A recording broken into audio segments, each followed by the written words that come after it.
you see me? Yes, I can. Can you see All me? right, perfect. Yeah, I can see you. This is Friends in the Time of Quarantine. At least that's what this interview series has been dubbed, at least for the moment.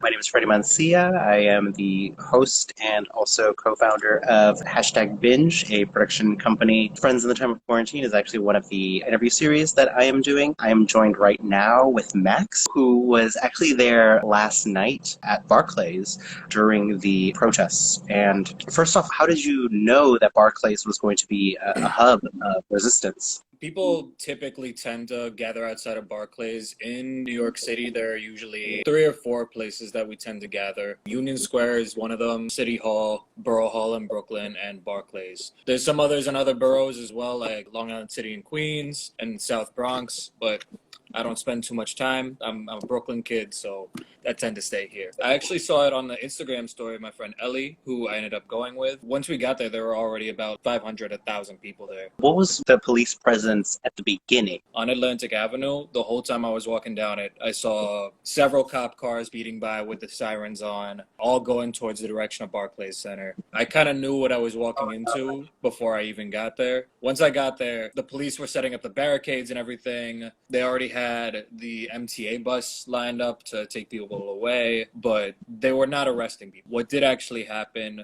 was I ended up getting up closer to the barriers, which is right by the entrance of Barclays Center. The police started pushing in on the barriers. They started pushing back against the protesters on the barriers.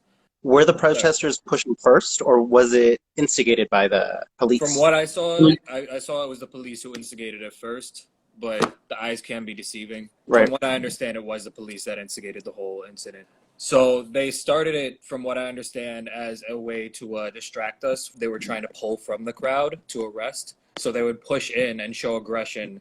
So we have to deal with that instead of the people who are getting arrested and trying to resist their arrest. And another one of those tactics, as well as just pushing in the barriers and showing aggression, was macing people. So then we're more disoriented. We have to deal with the people who are injured rather than the people who are getting arrested. It was a mess. So me and my friend Ellie were on the side of Barclays Center, on the side closer to Flatbush Avenue. There's a large pillar, a large sculpture that someone was trying to climb and get on top of so then they could hold their Black Lives Matter sign up. They weren't successful because it's a very hard thing to climb. I think you can see some videos of the guy trying to climb it. But once we figured that this guy wasn't going to get up there, we were like, let's get a different position. Let's try to get up closer so then we can actually see what's happening and hear the chants, because it's very hard to be in the back of the whole protest and hear the chants and be on the same rhythm as the center. So we wanted to get more involved. We wanted to get more in the center of everything and make sure that we knew what people were saying, that we were echoing the chants the right way with the right rhythm. Once we got up into the center, that's when the police started pushing in with the barricades. And immediately, immediately when I got maced, like I felt it in my left eye at first, and then it just spread to my other eye, and I was blind for about 20 minutes. And my friend Ellie was just kind of guiding me through that crowd, trying to get me to people with milk. Yeah, it was chaos. From what I'm gathering, this wasn't your first protest? Most of my protesting experience has been in 2015, 2016. I was part of a group called New York City Shut It Down. We did a lot of demonstrations in Grand Central, Times Square, Union Square, for Trayvon Martin, for Eric Garner, for Akai Gurley, a lot of different people. But those crowds usually struggled to get more than 50 people. So it was a very different type of crowd, much calmer. The police were not as aggressive. They were trying to arrest people and take them out of the crowd. So this was the first protest where you've seen pepper spray? Is that what I'm gathering? I have seen pepper spray before in protests, but it wasn't one where I was so much in the center of it or as involved. I actually just recently spent some time in Chile, South America, Okay. and when I was down there, I wasn't part of the protest, but I did see them from a distance, and there was a lot of pepper spray down there. There was a lot of police throwing tear gas, beating people, because the police have a lot less control down there. But I don't know, the police are just not following the same code that they used to in America. Always come prepared. Like I said earlier, I actually went to the hardware store today, get some goggles so I don't get maced again. Yeah. um, Yeah. I got some gloves as well. You want to cover up your face, and make sure whenever you go to one of these things, make sure you're going with someone in case something like that does happen, someone that you know, in case you get arrested. You want someone who knows your name, your phone number, and your date of birth in Right. case you get pepper sprayed. My friend Ellie, I was blind in that crowd for about 15 minutes. She led me out of that crowd. I was blind. If she wasn't there, I would have been in a crowd full of strangers blind. It's just the fact. So bring friends, and definitely organize. Don't think that organizing means like it has to be like some big thing. Just reach out to your friends who you know are interested in this as well, and try to get a good group of like 5 people, 6 people, so you can actually create a group effort of whatever you're trying to accomplish with your protesting. And just because it is the reality of the times, were there any fears of COVID? Was Oh that yeah. on your mind?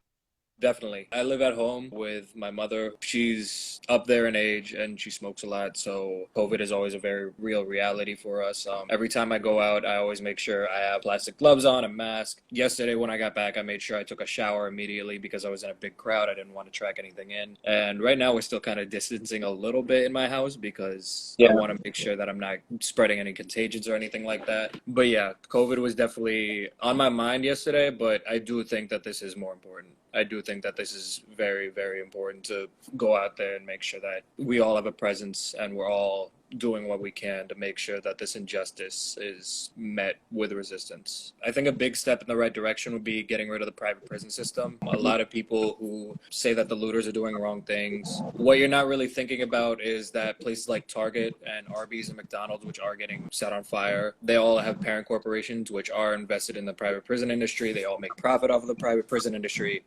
and prison labor.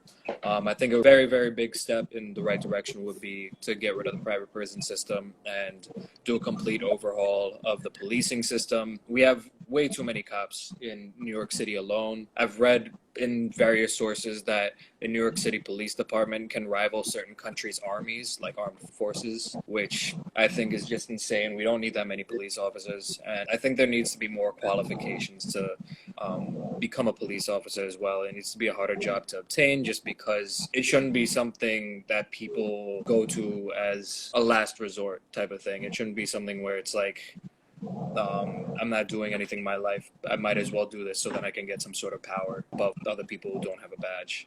Once we start taking steps in the right direction, we can also focus on other issues like climate change, making sure we pass Affordable Care Act, healthcare for all, make sure that we get the DREAM Act passed in different states. Just make sure that we have all of our cards on the table for these next upcoming years, because I don't know, the world is going crazy right now. Oh, yeah. A little background on myself for anyone who doesn't know. I'm a showbiz historian. In the last few weeks, I've been hoping to weaponize my research into advocacy to show the different techniques in dehumanization and othering of Black and other minorities. And I see this as a repetition or maybe a cycle because we didn't solve the problems before. So all of this is going to continue to happen until we get down to the root of it, until we get to some point where we can figure out what is wrong with this country. That's just like my 2 cents as someone who looks at the past. It's just been a lot of stuff bubbling for a very long time, and Oh, yeah. I think this is the way that it's erupting right now. One of the main people I think of when I go out to these protests is Erica Garner. Eric Garner's daughter. Her father was the one who said, "I can't breathe," but she was the one who really brought that into the movement and coined it and made sure that everyone heard it and made sure that it was a staple in future protesting.